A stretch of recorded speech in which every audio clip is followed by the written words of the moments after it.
I found the secret to conquering Clayton, and it turns out he may be easier than you think. If you're tired of getting beat by him over and over and over again, I'm about to reveal the predictable pattern that makes this fight way more manageable. If you're looking for the secret to never hearing knock Clayton again, you've come to the right place.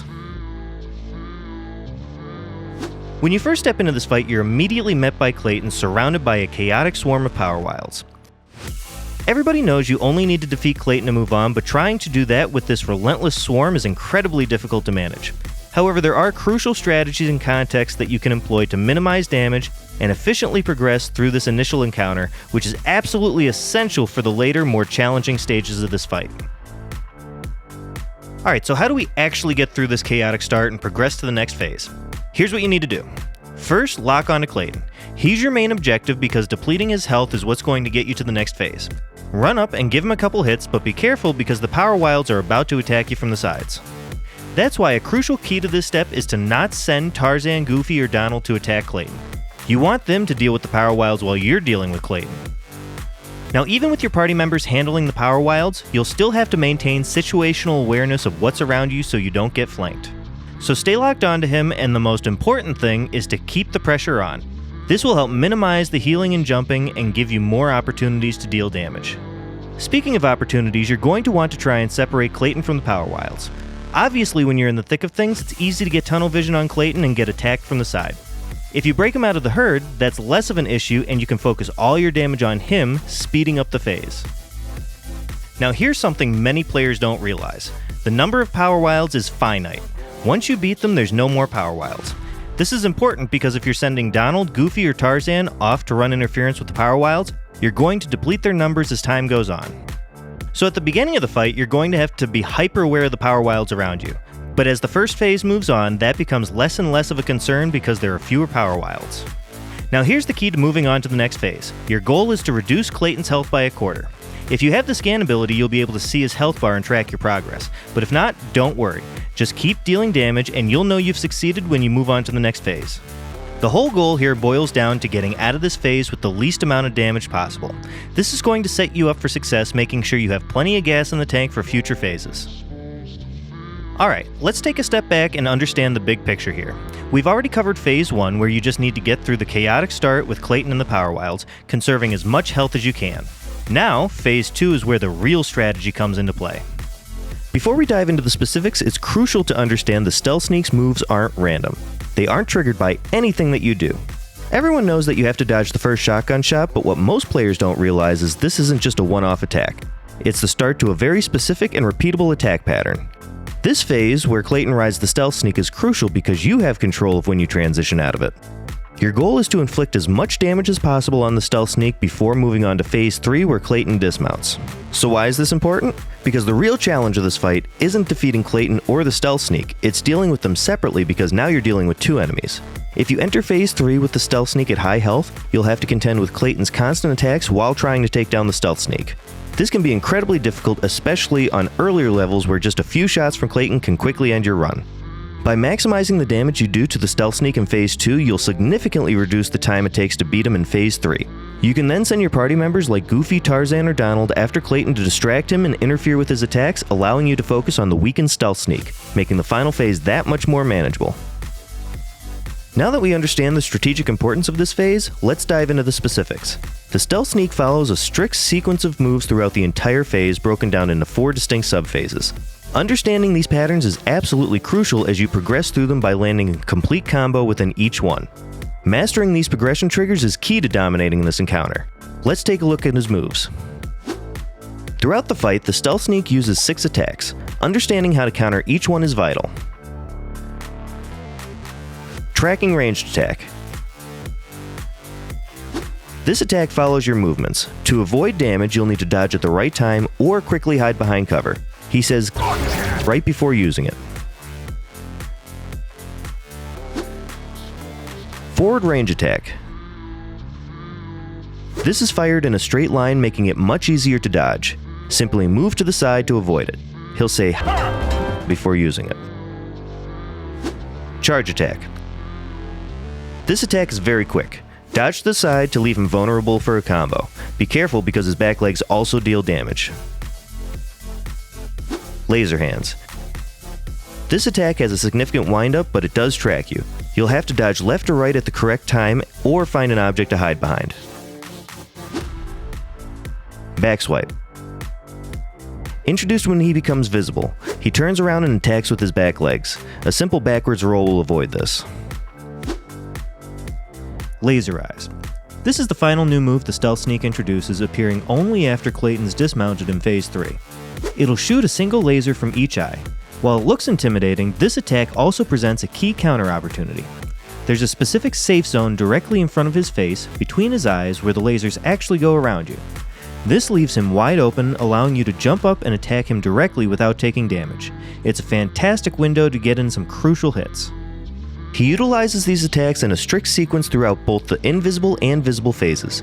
It's crucial to learn this flow, as the entire fight is a predictable dance around these moves.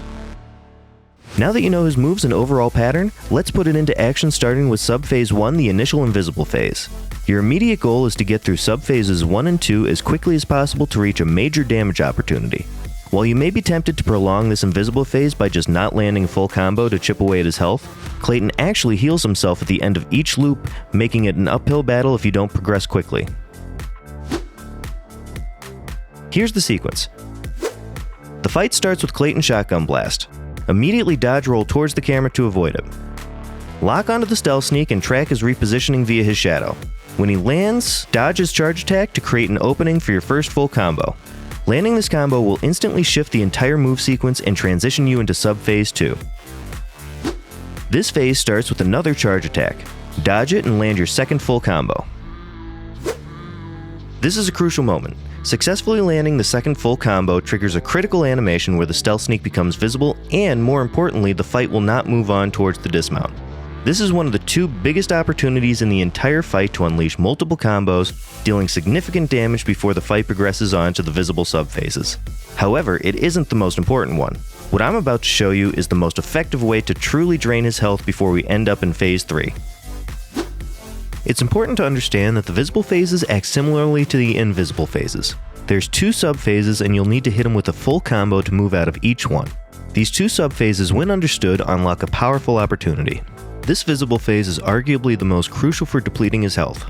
This is because you're able to trap him in a loop at the end of these sub-phases, letting you drain his health before you even enter the third phase where Clayton's dismounted. Here's how you do it. After you've capitalized on the damage window during the invisible to visible transition, the Stealth Sneak enters Sub-Phase 3.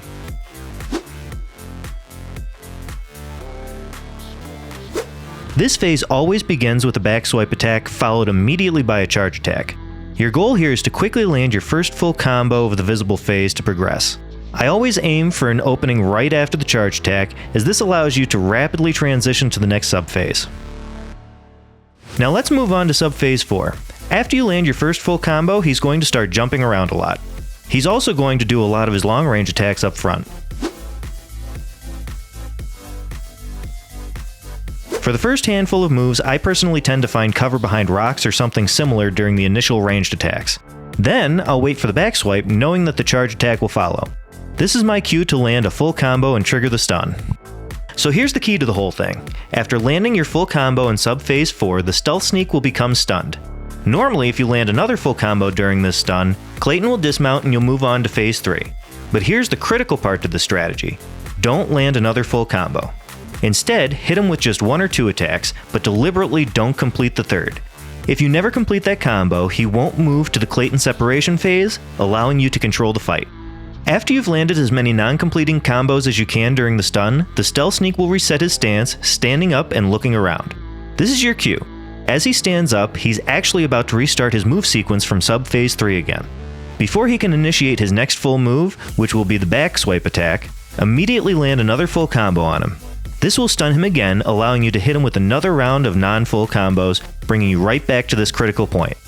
You can typically cycle through this repeated stun and non-completing combo sequence about twice, and how he reacts is totally dependent on how far you've drained his health. The Stealth Sneak's behavior has a health-based condition.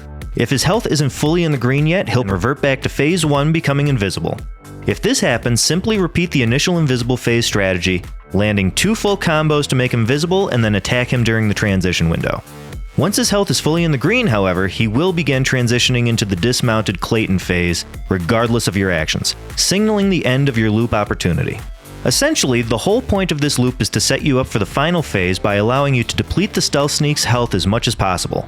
By executing this loop a few times, you'll ensure you enter Phase 3 with the Stealth Sneak's health at the absolute lowest.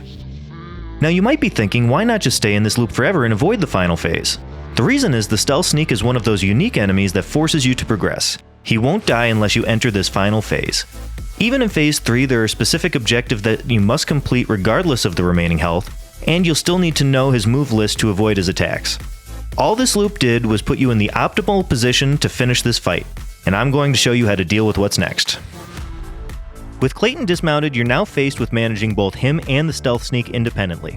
This phase becomes a struggle because whichever enemy you're not focusing on can easily sneak up and land a hit. And at this point in the game, you usually don't have a ton of leeway with how much you can get hit, which is why we wanted to save up as much health until now so you could take a hit or two.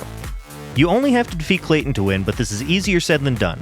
You'll either be dealing with the Stealth Sneak's attacks while trying to pin Clayton down, or you'll have to worry about Clayton shooting you while you're trying to defeat the Stealth Sneak. Neither one is particularly hard on its own, but together they present a real challenge. Now I'll usually go after the Stealth Sneak first. We've already knocked down his health significantly, so he shouldn't be too difficult. Plus you'll get a valuable Mega Potion and experience for defeating him. And it makes taking down Clayton much easier. You can practically beat him down afterwards. If you choose to go after Clayton first, you'll need to constantly be aware of the Stealth Sneak's move cycle. You'll have to dodge his attacks while trying to track down Clayton, which to me is more difficult than simply dealing with the Stealth Sneak directly. Now here's what I like to do. After Clayton dismounts, I'll switch to him and send all my party members after him to interrupt his attacks while I'm finishing off the Stealth Sneak. Press Y a couple times and send all your party members to attack him. This will keep him occupied, preventing him from shooting you while you're not looking. Once your party members are engaged, switch back to the Stealth Sneak and start attacking.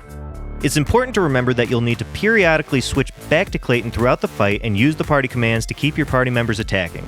If you don't, your party members won't stay on top of him like they should, and the danger of getting hit by a shot increases. Make sure you're consistently doing this. While Clayton's attacks are fairly random, the Stealth Sneak is still on a strict pattern, and he'll be adding one move: the Laser Eyes. Here's the full pattern for this phase, and as you can see, it's much shorter than the others. In this phase, I still tend to look for the charge, but I especially look for the Laser Eyes to counterattack. When he uses this attack, there's actually a small safe zone right in front of him where the lasers will go right around you.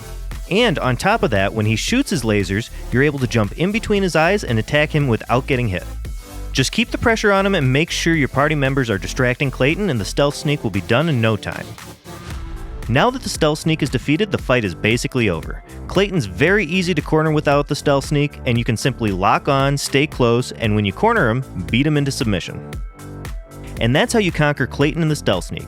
Remember to learn their patterns and trap them in the attack loop, and you'll be making the final phase much easier. If you found this guide helpful, please like, comment, and subscribe for more Kingdom Hearts and other game guides. Thanks for watching, and we'll see you again next time.